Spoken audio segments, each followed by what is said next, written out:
All right, Facebook Live is working, so we are ready when you are.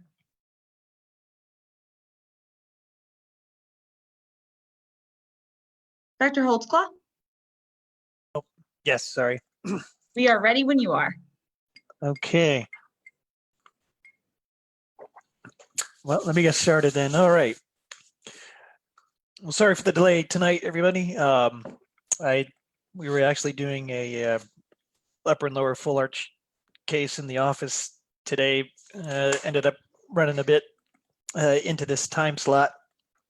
And funny thing, we were actually doing pterygoid implants. So, it works out very apropos for this lecture. So tonight we are going to be talking about pterygoid implants for full arch medial loading. And this topic is something that is very near and dear to me. We do quite a bit of pterygoid implants in our office, I'd say, certainly every week. And, these implants are a type of implant, a style of implant that, has picked up traction recently.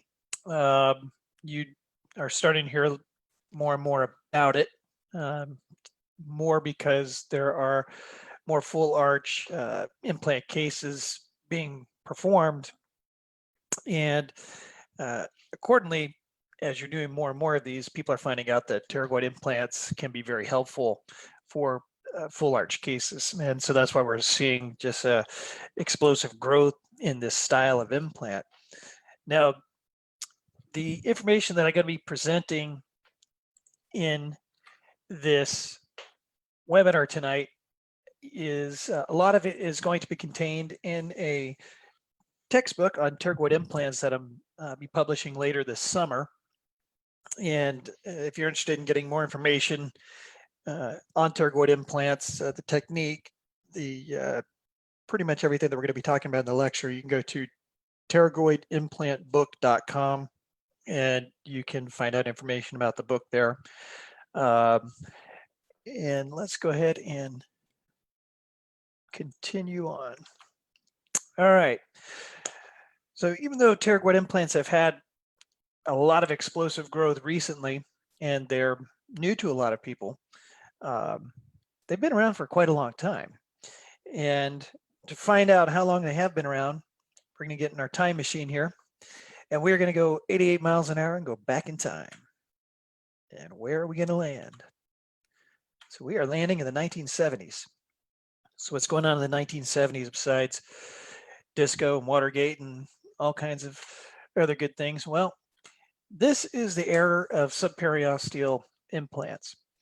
And in utilizing subperiosteal implants, some of the implant pioneers such as Linkow, Hahn, what they were finding is that when they were utilizing their subperiosteal implants, that the distal extensions in the maxilla, sometimes they were having problems because the bone in this area of the mouth is a very soft bone. It was not providing very good support for the implants. And so they came up with a modification where they extended the framework of the subperiosteal implants to the pterygomaxillary complex. And they discovered that this bone in this pterygomaxillary complex is a very dense, very hard type 1 bone that is literally, an island in a sea of soft type 4 bone, which is found in the posterior maxilla.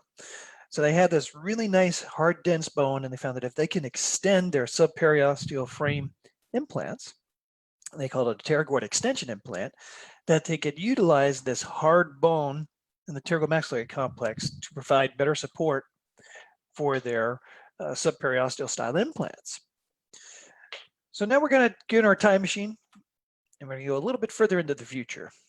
And where are we going to go? Well, we're going to land in the late 80s, 90s, and the early 2000s. So when we're here, during the 80s, the subperiosteal style implant began to fall out of favor in favor of the root form implant. And so as more and more root form implants began to be utilized, and we saw less and less subperiosteal style implants, the utilization of the pterygoid for dental implants fell by the wayside for much of the 80s. And in 89, Talasny described the first use of the modern root form implant for utilization in the pterygomaxillary complex. And in 92, he published a follow-up article to this. And then during the 90s and the 2000s, Balshi and his group, Wolfinger, Valeron, Peñarocha, Rodriguez, Graves, they all published a number of articles on use of root form implants in the pterygomaxillary complex. And most of these studies during this time frame were of a delayed load protocol. So we didn't really see any pterygoid implants being utilized for an immediate loading approach during this time frame. But during this reporting period of the late 80s, 90s, 2000s, what they found in the literature in their reports on use of root form implants in pterygoid in the pterygomaxillary complex was that the survival rates were very high, that they were pretty comparable to standard implants at the time. And some of the earlier studies utilizing pterygoid implants, they were utilizing the technology which was available at the time, meaning machine surfaced, smooth surface dental implants, non-end cutting dental implants, and also, some of the abutment technology at that time was different than what we have now in terms of multi-unit abutments, different types of angulations.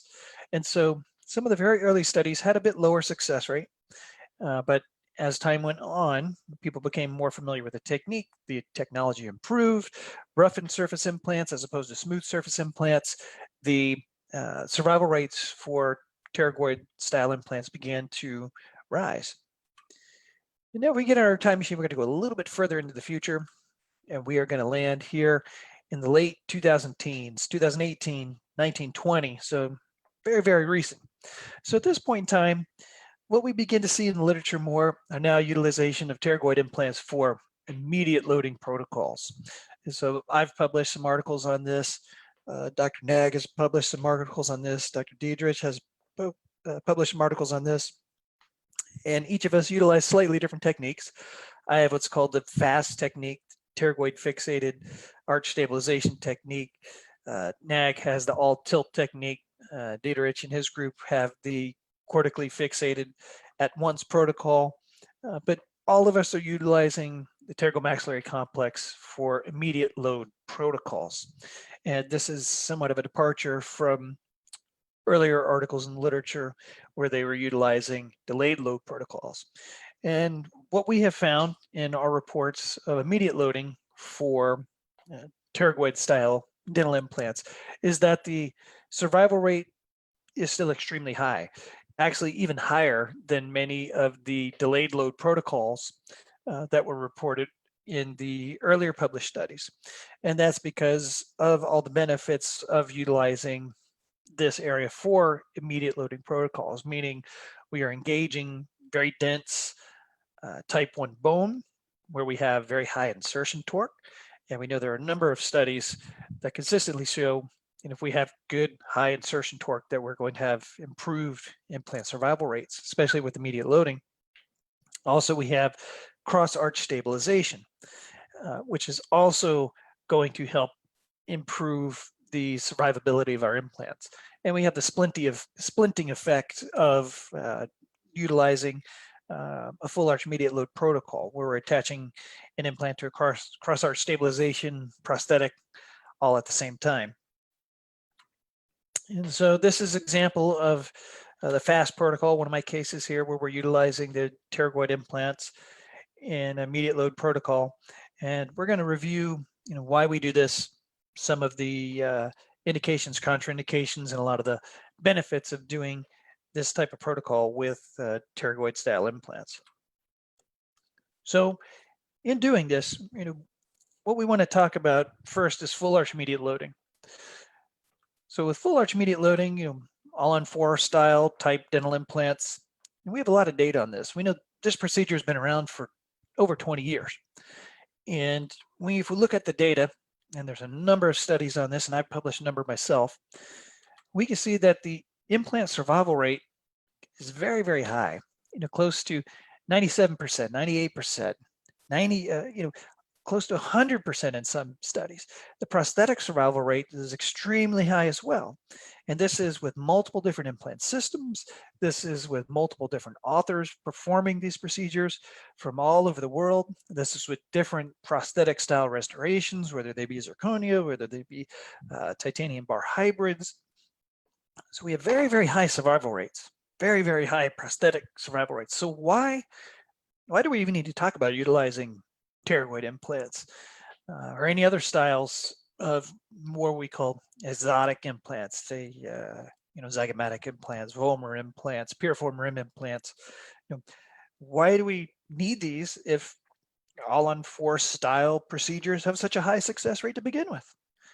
Well, as you're doing these more and more, and in my practice, this is virtually all we do every day is just full arch immediate load protocols.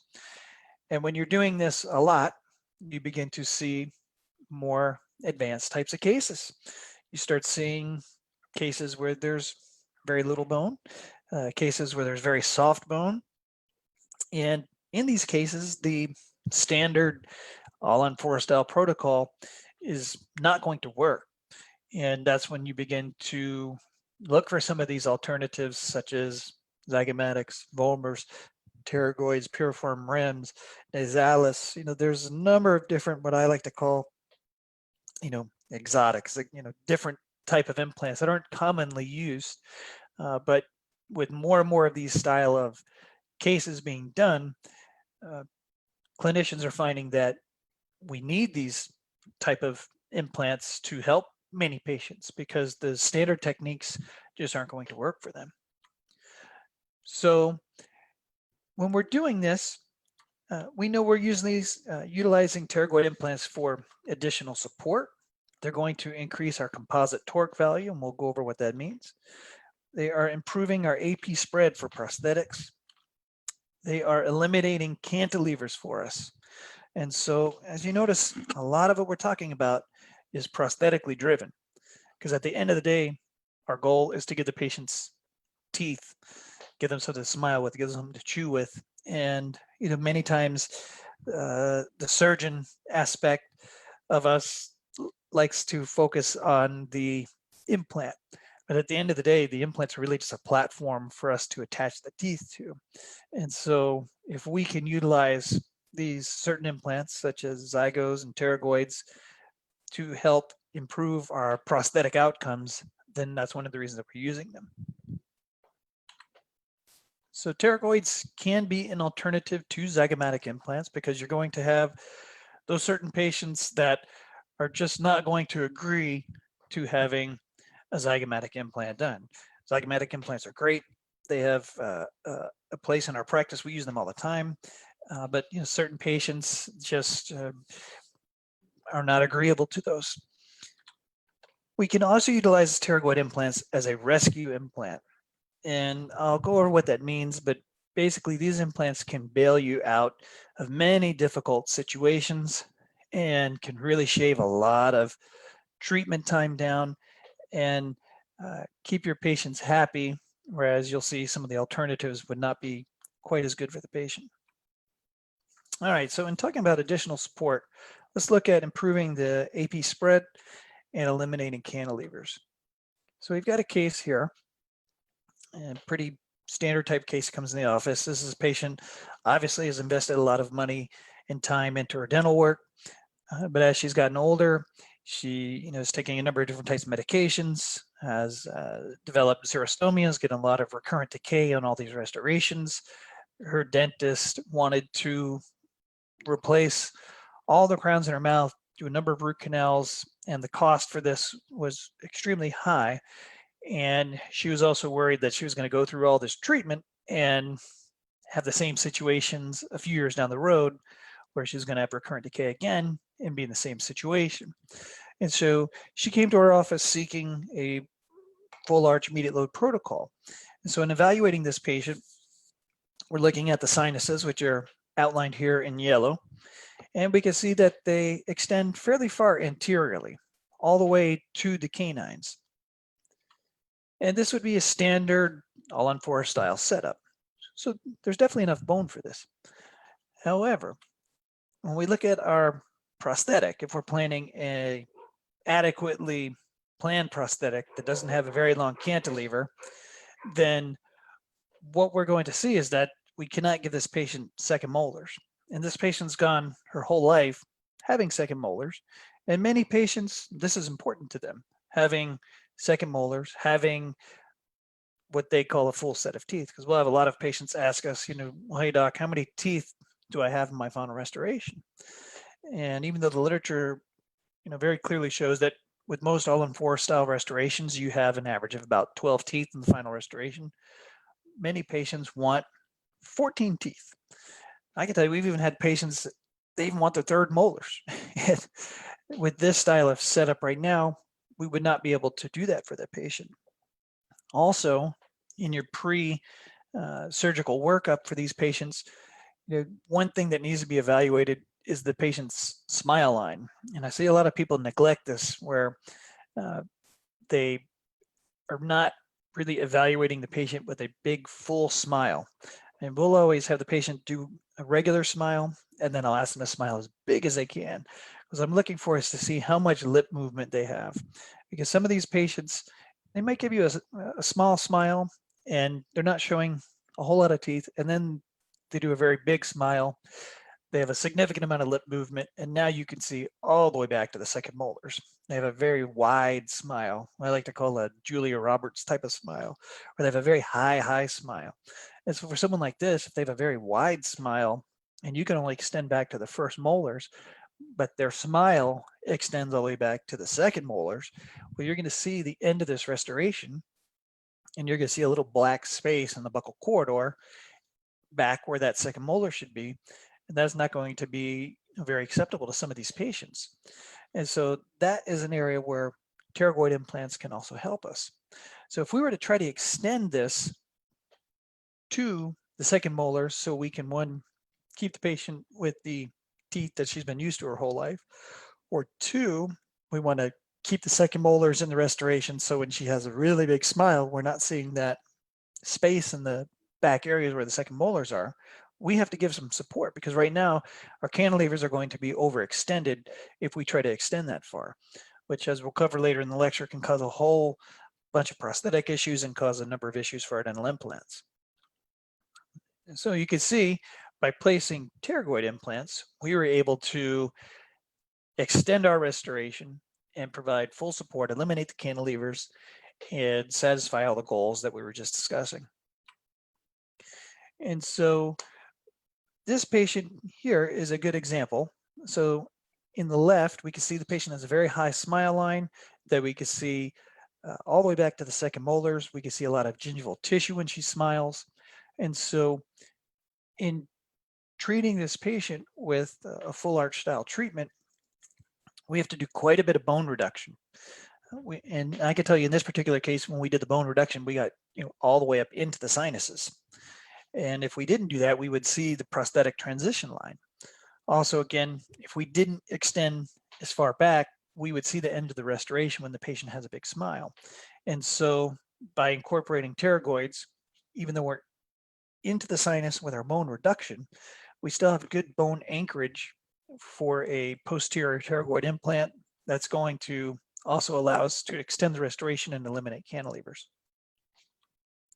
So why do we want to eliminate cantilevers? I've been talking about that for the past few minutes. What's the problem with them? Well, there's a number of studies in the literature that have evaluated cantilevers in dental implant restorations. And what they consistently find is that there's increased stress in the terminal peri-implant bone when we have cantilevers. And as the cantilever gets longer, the stress gets higher. And that also leads to increased screw loosening. And that means you can have prosthetic screw loosening. You can also end up having abutment screw loosening. And that ends up causing a number of problems over time. And I can tell you that we have certain patients that you would think with the amount of money that they pay for these restorations and this procedure, that if they have any looseness of the restoration, they would immediately come to see you, report it. We've seen patients where they may have a screw that gets loose and then they don't come back to the clinic for 6 to 9 months. And so they have this restoration that's loose and moving. And as that restoration has a little bit of micro movement, then that turns into macro movement. And then it ends up loosening the first screw at the terminal implant. And then other screws loosen. The restoration starts to move. That can cause screws to fracture. That can cause abutments to loosen. And ultimately can even cause implants to fail. And so if we can eliminate these cantilevers or significantly reduce them, then we really eliminate a lot of these problems. And I can tell you that over the years, I have definitely seen this because, again, in my practice, I've originally did all the surgeries, all the restorations for many, many years. And now I have a group of people that work with me. But in those years of doing these procedures, I can tell you that when there were problems that arose, if you're doing the surgery and you're doing the restoration, then you get to be the person that ends up fixing it. And that really makes you very closely evaluate your work and come up with fixes for when there are problems. And I can tell you by eliminating cantilevers in the practice that, that's significantly reduced number of issues that we have to deal with as time goes on. So increasing composite torque value. What is this? CTV. Well, composite torque value is basically when we're inserting implants, you're adding up the insertion torque for all of the implants that you're placing. So if you're placing 4 implants, you're adding the insertion torque for the 4 implants. If you're doing 6 implants, you're adding the insertion torque for all 6 implants. And so if we look at a case such as this one, so this patient presented, he's an older gentleman in his 80s. He wanted to eliminate the partial denture that he was wearing. He had some history of dental implants, and the problem he was beginning to have was that these implants in the maxillary anterior, the bone up there was very, very thin, and he was starting to have a lot of threads showing in the buccal aspect of these implants. He was starting to get some gum recession. You can also see the root length on the natural teeth in the anterior maxilla especially are very, very short. So these teeth were mobile. So this bone in the anterior maxilla was not very strong bone. And you can see at the left lateral incisor, how radiolucent the bone is there. It's just a very soft bone. And these implants were already having threads stick out the buccal plate. So the thickness of the bone was not very good. And then we have pneumatized sinuses bilaterally. And so we don't have a whole lot of bone to work with here. So I talked to this patient about doing zygomatic implants, but because of his age, he did not want to do that. And so what we did, I did 2 sinus lifts, and after the sinus lifts healed, then placed implants. And as you can see, that bone in the front, by the time we removed the old implants, removed the teeth, did bone reduction, there just wasn't very much bone to place implants in that area. And we're placing these implants into this regenerated sinus bone. It's not a very dense bone. It's more about a type 3 bone quality. And that is not going to give us a great amount of insertion torque for our composite torque value. And so in this particular case, I went ahead and added 2 pterygoid implants. And I'll show you from the insertion torque in the very dense bone of the pterygomaxillary complex that we're able to significantly boost the CTV, or the composite torque value, just by adding these 2 implants alone. So we add those in, combine them with the implants that we've placed in the regenerated bone, and now we have a very good solid composite torque value. And we know that when we have high composite torque value numbers, that our chances for survival of a full arch case improve. So CTV, what is the magic number for CTV? Well, Jensen was one of the first to report this, and in his studies, he typically refers to 120 Newton centimeters of cumulative torque for all of the dental implants in the arch.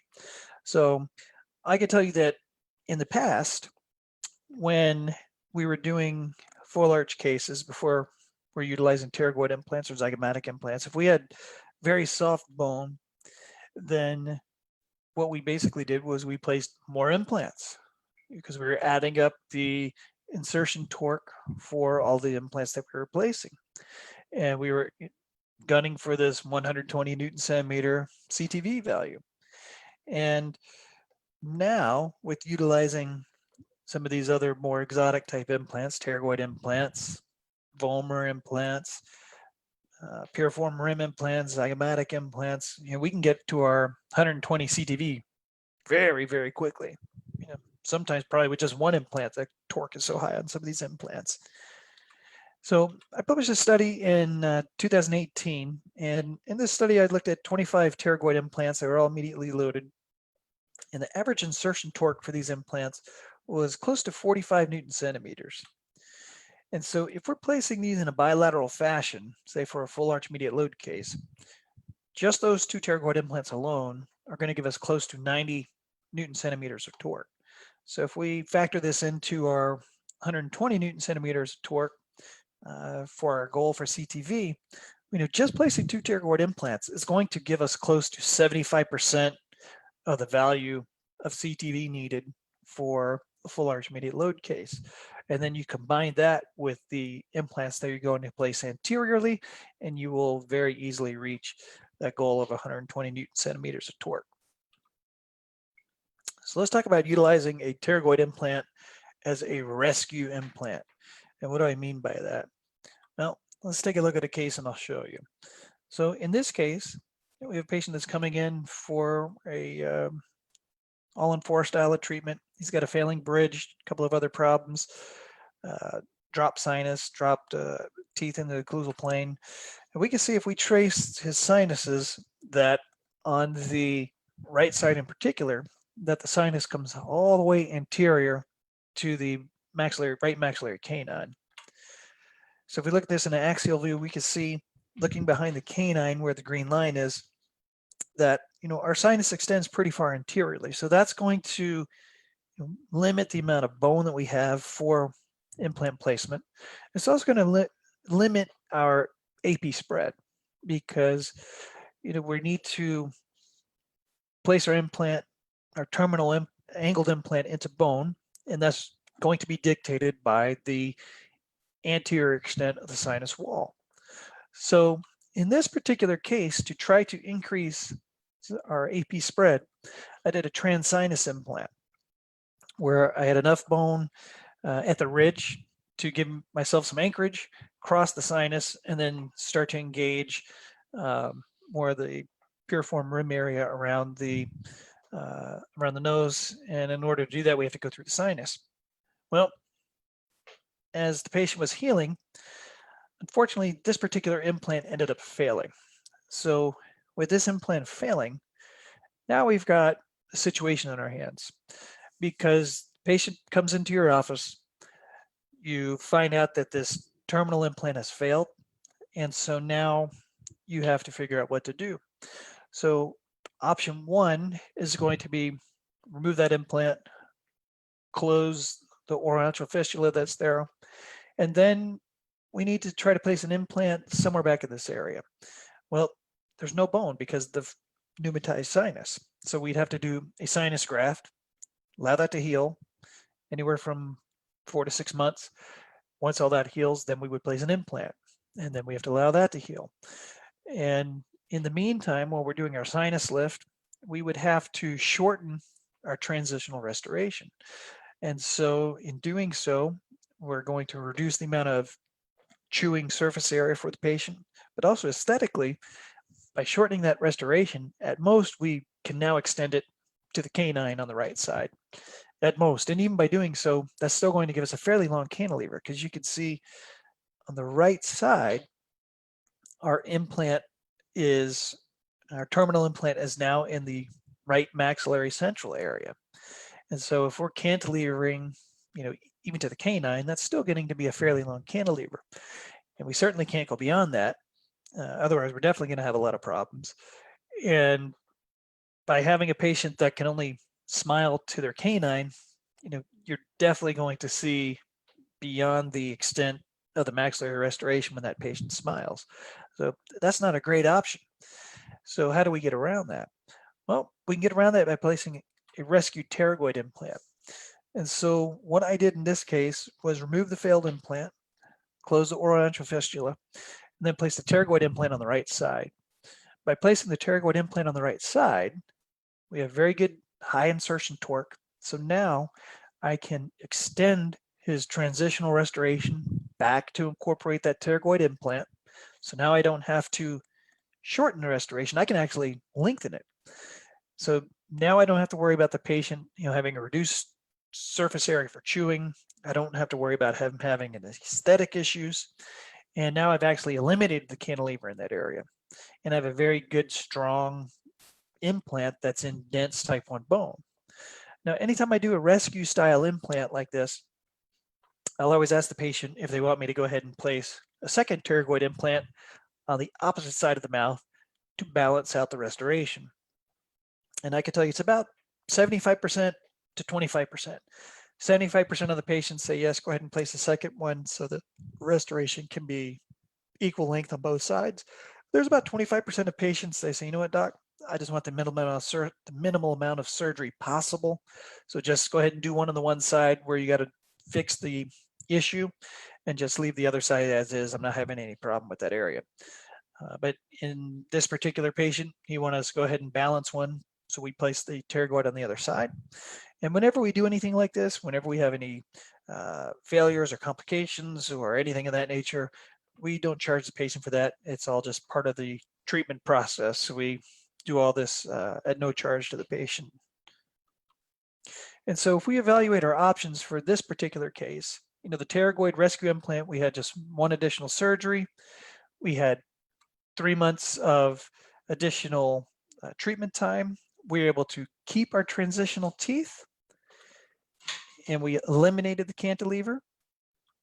By doing the non-pterygoid rescue style, we would have had at least 2 additional surgeries, possibly even 3, because we had to close the oral antral fistula.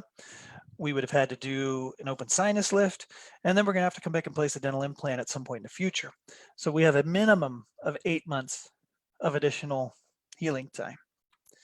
Also, we've had to shorten the transitional teeth, which I went into detail on, and you saw the problems with that.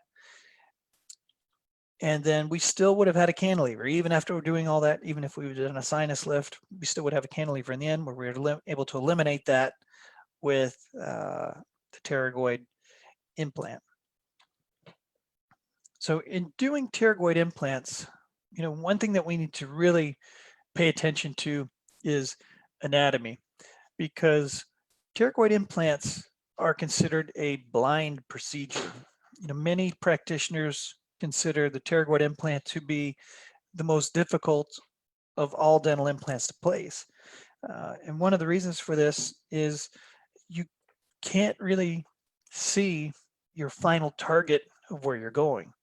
So if you're doing a standard implant, we can reflect our flap, we can see the bone, but more importantly, as we're drilling, performing our osteotomy, we can take x-rays. We can use x-rays for guidance, see if we're getting too close to a nerve, see if we're getting too close to a sinus, see if we're paralleling, other roots. When you're doing a pterygoid implant, you can't take an x-ray during the procedure. You just aren't able to do it. A zygomatic implant, you can reflect the flap up high enough, you can see the drill penetrating the zygoma, you can feel it, so you still have some visualization, but you don't have that with pterygoid implants. So that makes knowing your anatomy really, really important, because there are some structures back in this area where we're placing these implants that can be a significant issue if you don't know the anatomy in that area. So first, let's discuss the pterygomaxillary bony complex. What is that?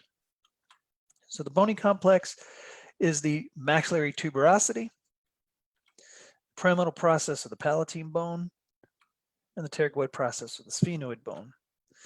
And so everybody is very familiar with maxillary tuberosity. We know this is very soft type 4 quality bone, posterior maxilla, is very low density, has a lot of increased marrow space, fatty tissue, also have sinus proximity, especially as we come in edentulous situations, we'll have pneumonization of the sinuses. And when that happens, we also have the available bone in this area starts to decrease. And so we can see why even back in the 70s, when we were utilizing subperiosteal style implants, that the doctors at the time, were still having issues with the maxillary tuberosity area because the bone in this area is just not a great quality of bone. So let's take a look at the sphenoid bone. So the sphenoid bone contains the pterygoid processes, medial and lateral pterygoid plates. It is a dense type 1 bone. So very, very nice, hard, solid bone that we could utilize for anchoring our pterygoid implants. In the palatine bone, what we're really aiming for in the palatine bone is the pyramidal process. So the pyramidal process is a very dense type 1 quality of bone. And in studies that have evaluated the gray values, the Hounsfield units for pyramidal process bone compared to maxillary tuberosity bone, we find that the density is significantly higher, up to 140% higher, more dense in the pyramidal process than in the tuberosity. So a very nice area of bone we can anchor into. In anatomical studies looking at the thickness, anterior posteriorly averages about 6.5 millimeters, medial laterally about 9.5 millimeters, and the height of this is about 13 millimeters. So we have a nice area of good, hard, solid bone there that we can aim for. That's, like I said, literally an island of bone in a sea of very soft tuberosity bone. So this is a scan I took from my office and just was measuring gray values here.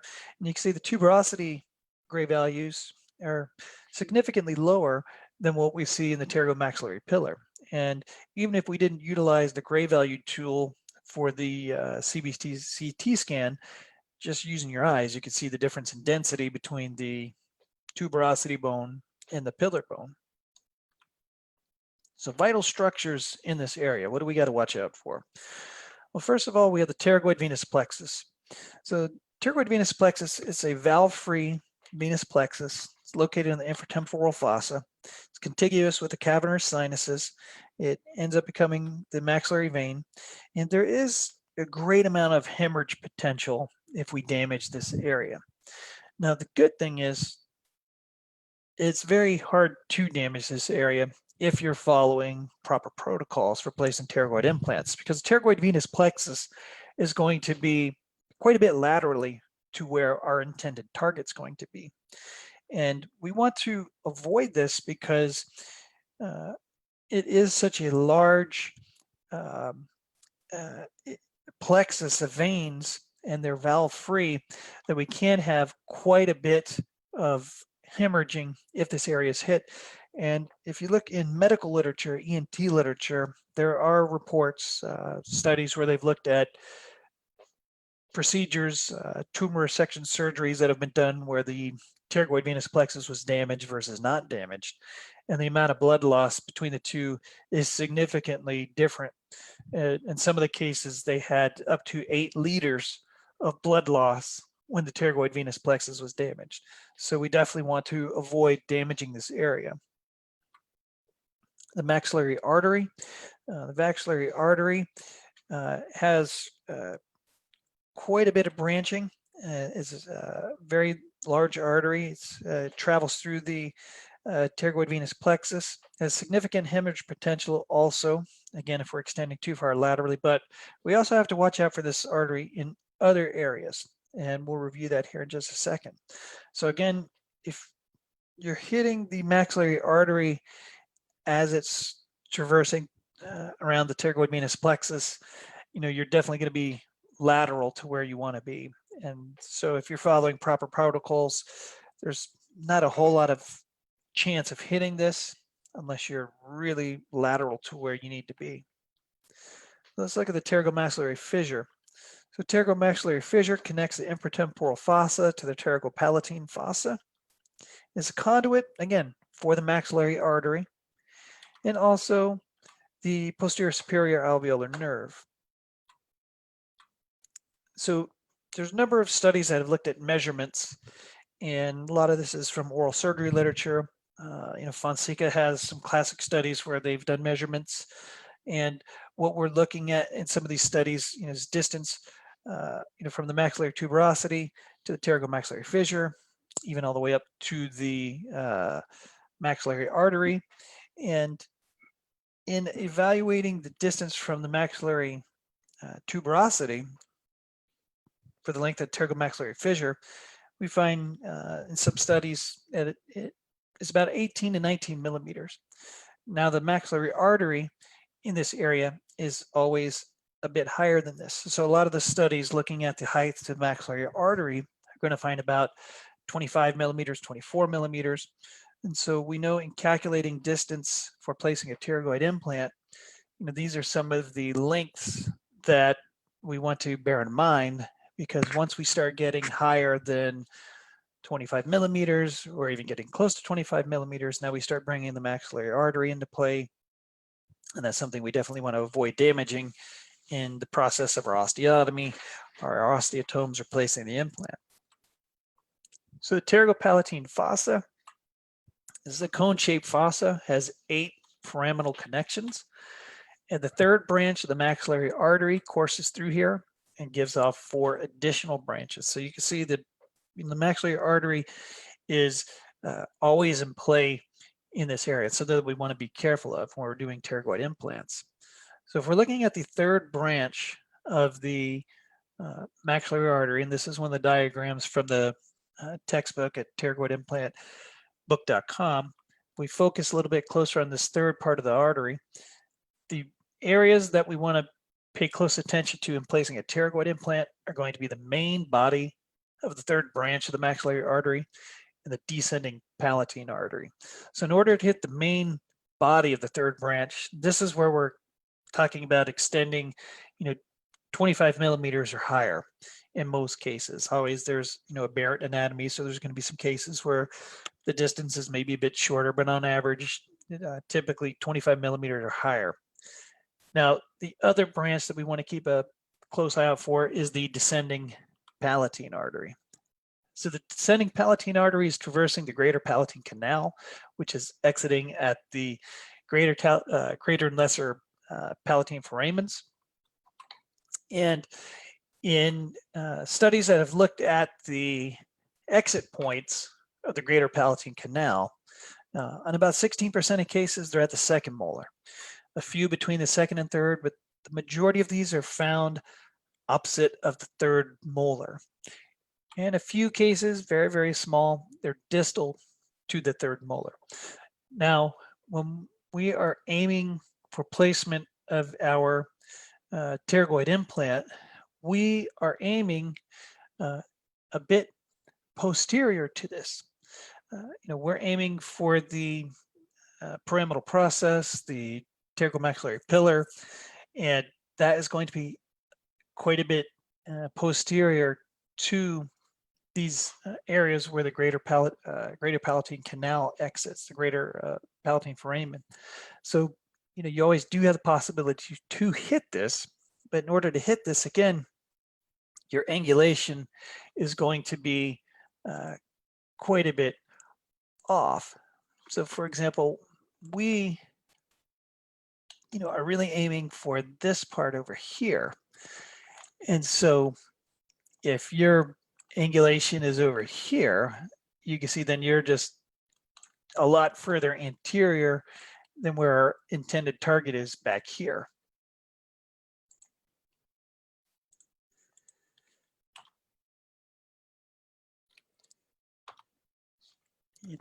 One second. I think I got to go erase this really quick. Otherwise, we're going to be looking at these lines the rest of the lecture here. All right, so let's talk about insertion technique. So in placing pterygoid implant, how are we doing it? What are angles? how do we want to place this? So we need to consider a number of different angles.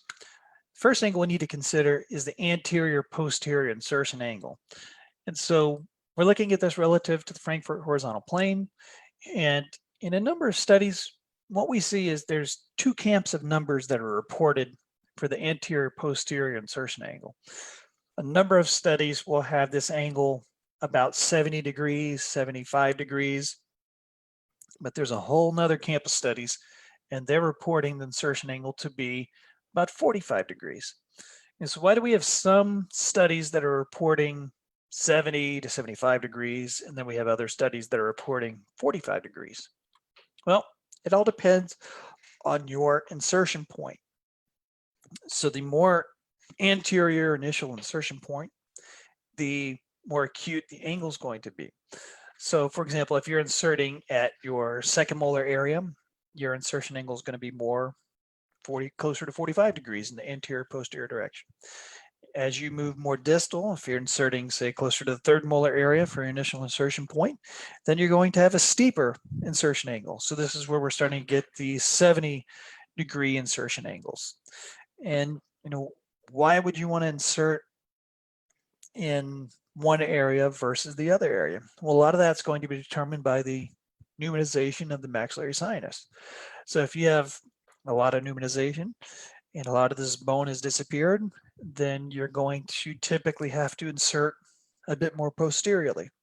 If you don't have quite as much pneumatization, or you may have a larger tuberosity, then in those cases, many times you can come a little bit more anteriorly. And in some cases, you have to go through the sinus, and you go through the sinus and you're inserting into the pterygomaxillary complex. And so you're really having to look at the anatomy and helping you determine where you want to have this initial insertion angle. Okay, medial lateral insertion angles. This is pretty consistent in the literature. What we find in the handful of studies that report on this, and there's not very many. Most of the studies, if they do report on angles, and a lot of the studies don't report any angles, period. But if studies do report on angles, they always tend to report on the anterior posterior angle. There's very few that report on the medial lateral angle, but the few that do, typically what we're seeing is about 75 to 80 degrees insertion angle medial laterally. Now, that's if we measure this from the coronal portion of the implant. If we're measuring this from the apical portion of the implant, then your insertion angle is basically going to be opposite. So it'll be anywhere from 5 to 15 degrees when you're measuring from that aspect. And so if we look at these insertion angles, we can see, depending on how you're measuring, it's going to be anywhere from 75 to 80 degrees or 5 to 15 degrees. So let's talk about implant sizes.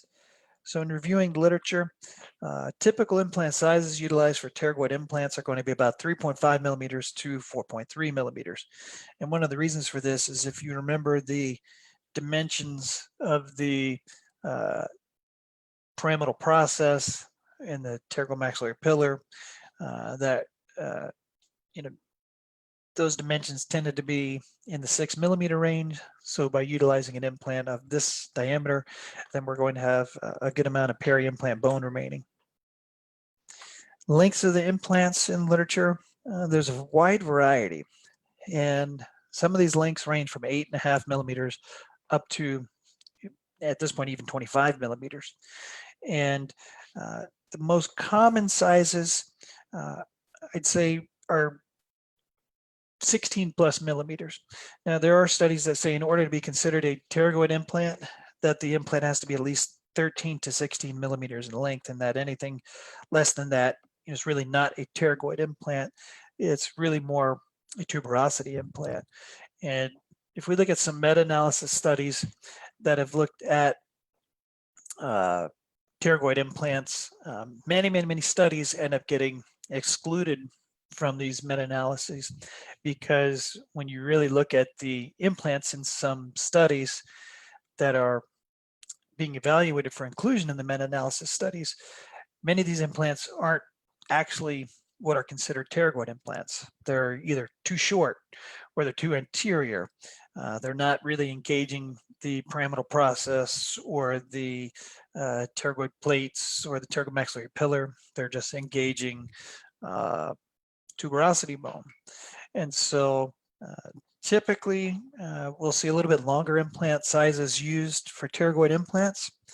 I'd say in my practice, the workhorse length is 18 millimeters. 18 millimeters, 20 millimeters will be the typical length sizes that we're using in our pterygoid implant placement.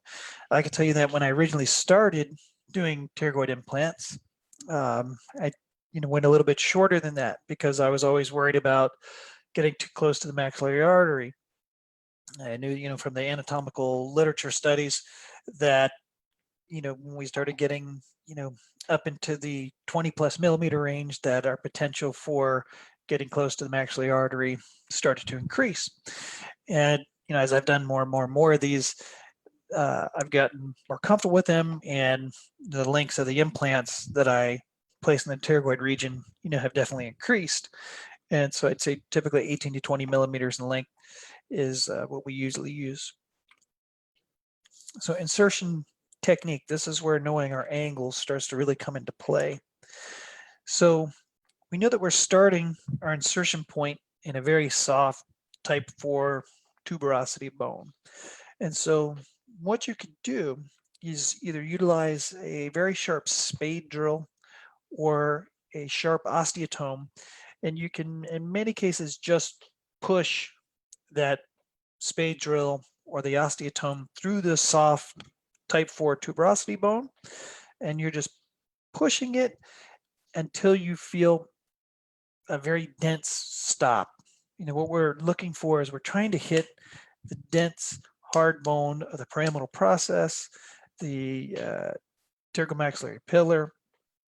And so to do that, we want to insert at a 45 to 70 degree distal insertion angle, depending on if you're inserting at the third molar area or the second molar area. If you're in second molar area, you're going to be inserting more close to 45 degrees. If you're inserting closer to the third molar area, you're going to be inserting closer to 70 degrees in a distal insertion angle. And now palatally, we want to, again, insert around 75 to 80 degrees, as we saw from our anatomical studies.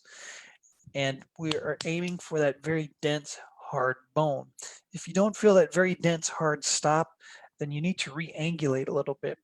And when you're placing a pterygoid implant, one other thing that makes this very difficult style of implant is that in many cases, especially when you're not quite as experienced, you get one attempt to place the implant. And if you miss, then in many cases, you can't place the implant and you have to just abort. So you really want to know your angles and your anatomy and try to really feel that dense, hard bone when you're placing this first drill in for an osteotomy. Once this is done, then there's a number of different ways that you can complete the sequence. You can, at that point, utilize drills, or you can utilize osteotomes, or you can utilize a combination of both. And I utilize a combination of drills and osteotomes because that dense bone in the pterygomaxillary complex, in many cases, if you're just using an osteotome, the osteotome can't penetrate some of that bone because it's so dense. And if you're continuing to just, tap, tap, tap that osteotome, in some cases you could fracture, some of this bone in the pterygomaxillary complex. You could fracture the pterygoid plates.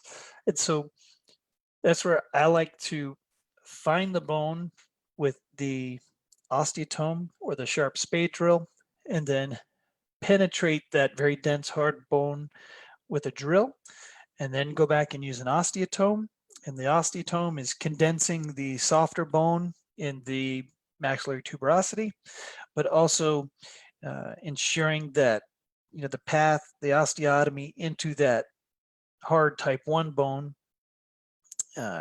is now very secure as we advance the osteotome. It's condensing the bone in that channel.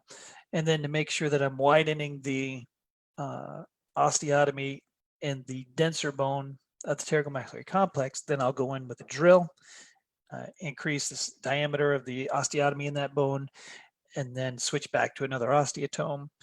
And in these cases, I won't undersize these too dramatically because of two things. One, depending on the type of implant that you're using and the design of those implants, there are some implant companies that have specific pterygoid implant design. So for example, Norris Medical has their TerryFit implants, their TerryCore implants, and they have a very specific design for engaging the pterygoid, pterygomaxillary complex. They have a smaller diameter tip that's a very aggressive end cutting because that's going to be engaging the hard type 1 bone in the pyramidal process and the pterygomaxillary pillar, the pterygoid plates, and that very aggressive end cutting tip that's a smaller diameter is going to easily advance and give you very high insertion torque through that bone. And then further up in the coronal aspect of the implants, we start to have a different thread design, more compression type threads because we have softer type 4 bone, and we want compression threads to start giving us higher amounts of torque in that softer bone. Now, some implants don't have that type of design process because they're not specifically for pterygoids. And so if you have an implant that say has a little bit wider apical end, or you have an implant that has a non-end cutting tip, if you are going through this soft type 4 bone and then all of a sudden you hit this very dense hard type 1 bone and you don't adequately engage the osteotomy in the harder bone, then many times you can just get what we call a spinner, where the implant just starts to spin. It won't actually engage and start to advance through the denser hard type 1 bone. And you have other implants is you engage that osteotomy in the harder type 1 bone, but the end cutting tip is not quite aggressive enough.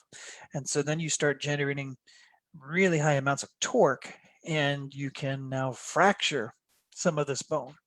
And so in determining whether you're going to under prep this or not under prep this, some of that is going to have to do with the type of implant that you're using, the brand of implants that you're using in that area. But in general, I try not to under prep it too much, especially with the Norris implants that I'm using. And so we see here on a CBCT, the 70-degree distal insertion angle here, and then also the 75 to 80-degree palatal insertion angle for a pterygoid implant. Okay, as I mentioned before, this is a blind insertion technique, so a lot of this has to do with feel. And a number of studies in the literature mention this, where it's very much a feel technique procedure because you can't really see what you're doing. And so again, you should feel like you're hitting a very hard wall, almost like a brick wall, where your osteotomy or your drill is going through the very soft tuberosity bone, and then all of a sudden, bam, you hit this very dense, hard bone, almost like a brick wall stop. If you don't hit that and you just feel soft and you just continue advancing, then there's a very high chance that you've missed the pyramidal process, that you've missed your type 1 bone that you're aiming for. And most of the studies that have looked at failures of pterygoid implants, that is what they typically find, is that the implants were placed too laterally. And so if you run into this situation, what you could do is re-angle the drill or your osteotomy. And typically, in almost all cases, you need to go more medially. And so you angulate more medially, and now you, in most cases, will hit that dense, hard bone. Now, in doing this, where you have done your first attempt and now you're trying to re-angle, that bone in the tuberosity is really soft. And so when you're doing this many times, you'll start to really widen the osteotomy up in that area of the tuberosity. And you start losing stability for your drill. You start losing stability for your osteotome. And that is where a lot of people lose the ability to place a pterygoid implant if they're having to re-angulate. And that's why I said earlier, you get one attempt in many cases. And that's because of the type 4 bone that's very, very soft, and it makes it difficult to hit the denser type 1 bone once you start re-angulating a lot. So we know that if we hit this, that we can engage up to 8 millimeters of very dense cortical bone with our dental implant. And we get very high insertion torque. So there's only a handful of studies that have specifically reported average insertion torque for these implants. A number of studies briefly mention them, but they don't really give measurements.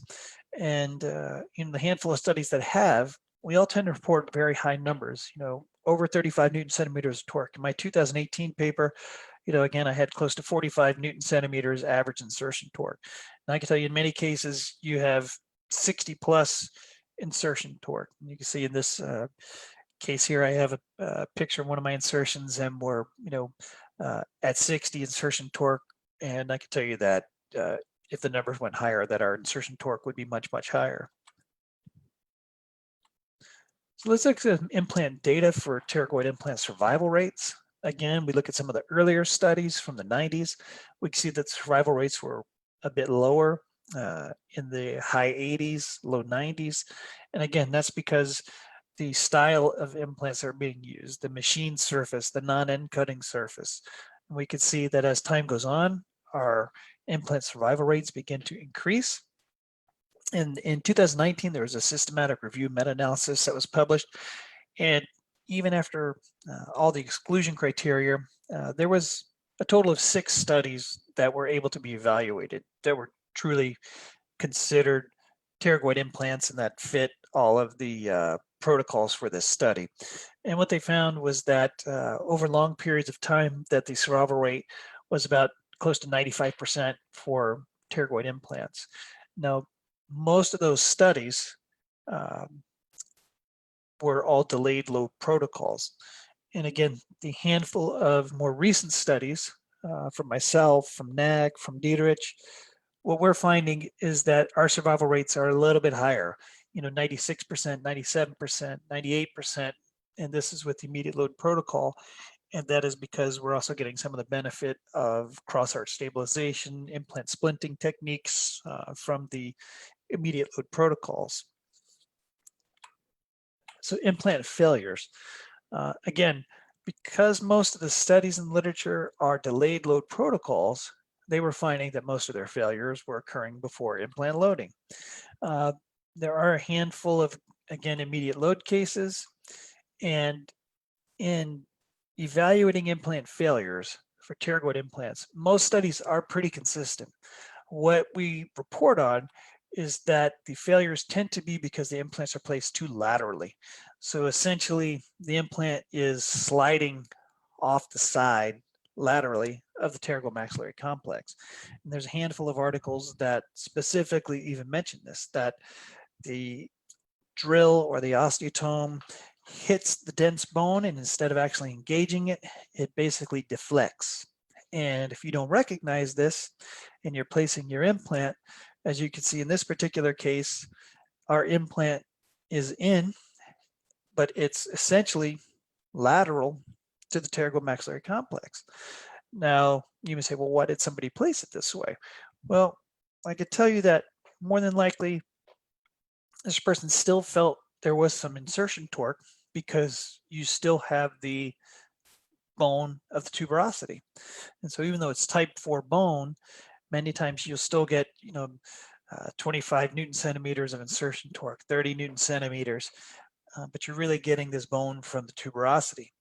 This insertion torque from the tuberosity, you're not getting it from the dense bone of the pterygomaxillary complex. And so if you're really, truly engaging the pyramidal process, the pterygomaxillary pillar, the pterygoid plates, that your insertion torque is going to be much higher. So if you're not getting a very high insertion torque, more than likely you need to re-angulate your drill a bit more medially and try to engage the denser bone that you're aiming for.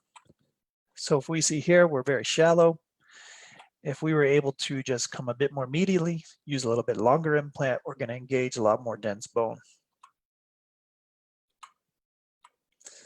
So bone loss over time, a handful of studies have looked at pterygoid implant bone loss. And what we find is that this bone loss is very comparable to numbers that we see with standard dental implants, anywhere from slightly less than a millimeter to just over a millimeter after loading. So very much in line with other implant studies. Complications that we can run into in the literature, typically what we see reported is hemorrhaging, and we can see why just from the anatomy in the area. Trismus, also displacement of implants into adjacent fossa. And what's interesting is some of the articles that have reported this were actually guided surgery cases, where when you're doing a guided case, I think sometimes you may get a false sense of security because it's guided, and you also lose a little bit of the tactile sensation. And in this particular case, the implant and the carrier went through the guide into the infratemporal fossa. And in the handful of cases in the literature where the implants were displaced into adjacent fossa, one of them required interventional radiology and additional surgery to go remove that implant because it's getting close proximity to other vital structures that can cause significant problems such as pterygoid venous plexus, maxillary artery. So when you're placing these, again, if you're not feeling a dense stop, if your insertion torque is low, that's when you need to be really careful and really think to yourself, I may not actually be engaging the dense bone that I need to engage, and now I have potential for displacement into the infratemporal fossa, potential for displacement of the implant into the maxillary sinus. I can tell you that in the literature, there are no reports of significant hemorrhaging. So there are no reports of pterygoid implants hitting the pterygoid venous plexus or the maxillary artery. Most of the reports of hemorrhage in literature are minor. And to stop the hemorrhaging, basically all the clinician did was insert the implant. The implant acted essentially as a plug and stopped the hemorrhaging. Trismus, any trismus that's been reported has easily been dealt with just anti-inflammatories, warm moist heat, exercises. So most of the trismus reports in literature were just transient and were not anything significant. Contraindications for pterygoid implants. The only absolute contraindication in literature is limited mouth opening, and that is because we're in the back of the mouth. The access back here is very difficult. We're going at a 70-degree, 45-degree distal angulation. We're going at an 85 to 70-degree medial angulation, and to get back in this area, if you have limited mouth opening, is very, very difficult. Even if you could get the implant back here, if you have limited mouth opening, it's also going to be hard to place your restoration. It's going to be hard to screw the restoration. So limited mouth opening would be a contraindication for pterygoid implants. And here you can see how we're using an osteotome at a medial angulation, at a distal angulation, and it's in the back area of the mouth. So if the patient can't open very wide, that's going to be difficult to get back there. Impacted third molars. Impacted maxillary third molars can be a problem because by the time you go remove this molar, there's not a lot of bone structure left. Also, many times the just development of the bone in that area has not occurred quite robustly as when these teeth are not there. And this can make placement of a pterygoid implant quite a bit more difficult if you're having to remove an impacted maxillary third molar.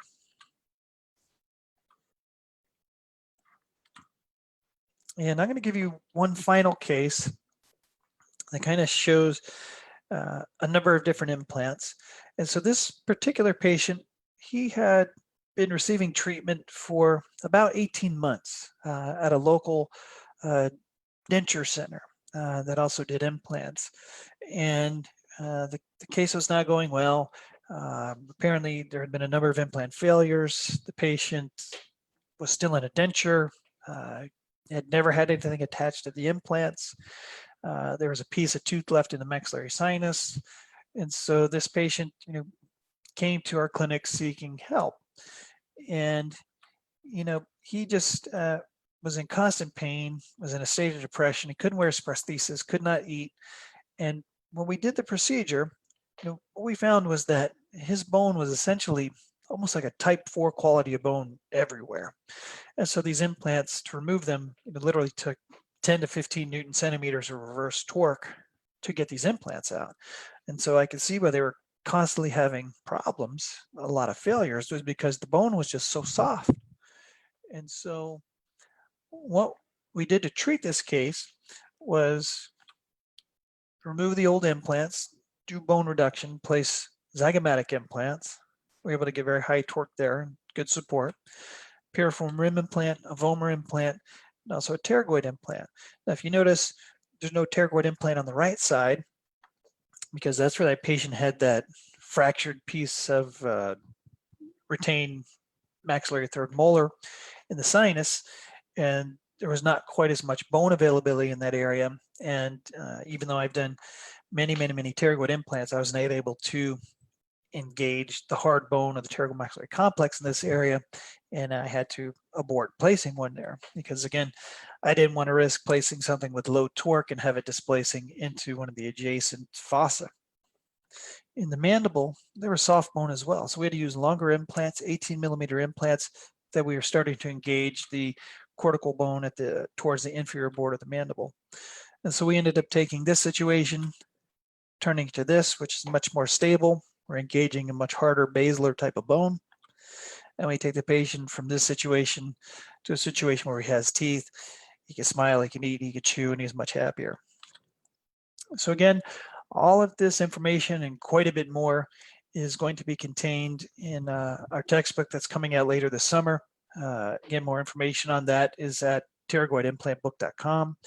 And at this point in time, that concludes the lecture. Again, I do apologize for getting started a bit late on the lecture. We had, quite coincidentally, a pterygoid full arch implant surgery that ended up just running a bit longer. And by the time we finished with that, we ended up getting here a bit later. So at this point in time, we want to open the floor for any questions.